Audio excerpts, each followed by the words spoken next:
ఇష్టం వచ్చిన గ్రామాలు ఉంటాయి, వాళ్ళ ఇష్టం లేని గ్రామాలు ఉండవు. పారదర్శకత ఎక్కడా లేకుండా పోయింది.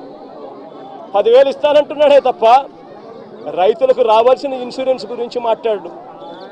రైతులు నష్టపోతా ఉన్న 24,000 నుంచి 29,000 రూపాయలు ఎకరాకు రైతన్న నష్టపోతా ఉన్న ఇన్సూరెన్స్ గురించి మాట్లాడు. రైతన్నలకు ఇవ్వాల్సిన 0 వడ్డీ గురించి మాట్లాడు. రైతన్నకు రైతు భరోసా కింద నష్టపోయిన 13,500 రూపాయల గురించి మాట్లాడు.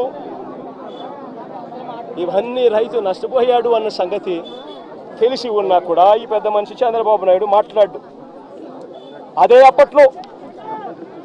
అప్పట్లో వైఎస్ఆర్ కాంగ్రెస్ పార్టీ ప్రభుత్వం ఉన్నప్పుడు, జగన్ ప్రభుత్వం ఉన్నప్పుడు, చంద్రబాబు నాయుడు గారి ప్రభుత్వానికి మధ్య తేడా ఒకసారి చూస్తే 2014 నుంచి 19 మధ్య అంటే చంద్రబాబు హయాంలో ఎంత ఇన్సూరెన్స్ ఇచ్చారు అని అంటే 30,85,000 మంది రైతన్నలకు మాత్రం 3,411 కోట్ల రూపాయలు మాత్రమే ఇచ్చాడు.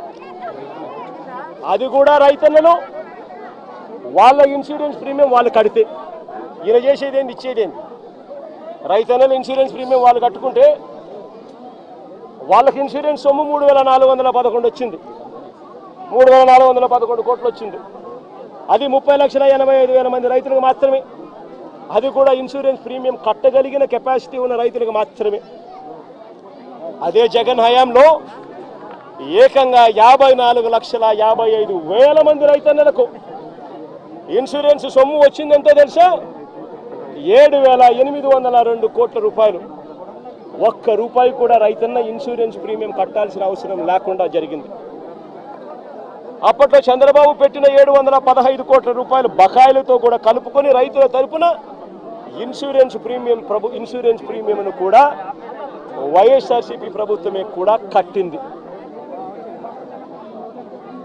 జగన్ ప్రభుత్వానికి చంద్రబాబు ప్రభుత్వానికి మధ్య మానవతా దృక్పథంలో ఎంత తేడా ఉందో ఒకసారి గమనించమని అడుగుతా ఉన్నా. మొన్న 2023-24 సంబంధించిన ఖరీఫ్లో వచ్చిన కరువు, ఈ కరువుకు సంబంధించి మళ్ళీ ఖరీఫ్ వచ్చేసరికి అంటే 2024 జూన్ జూలైలో రైతన్న చేతిలో ఇన్సూరెన్స్ డబ్బులు పడాలి అని అంటే ఇన్సూరెన్స్ ప్రీమియం డబ్బులు మే జూన్లో ఇన్సూరెన్స్ ప్రీమియం డబ్బులు కట్టాలి. 1,278 కోట్ల రూపాయలు చంద్రబాబు నాయుడు గారు ముఖ్యమంత్రిగా ఉన్నాడు. రైతుల తరపున జూన్లో కట్టాల్సిన 1,278 కోట్ల రూపాయల ప్రీమియం తాను కట్టకపోవడం వల్ల 2023-24 ఖరీఫ్కు సంబంధించిన రైతులకు రావాల్సిన ఇన్సూరెన్స్ సొమ్మును కూడా చంద్రబాబు నాయుడు రాకుండా అడ్డుకుంటా ఉన్నాడు. నేను చెప్పే ప్రతి మాట వాస్తవం. ఊరికే జగన్ మాట్లాడుతూ ఉన్నాడు కదా అని చెప్పి జగన్ మీద అరచడం కన్నా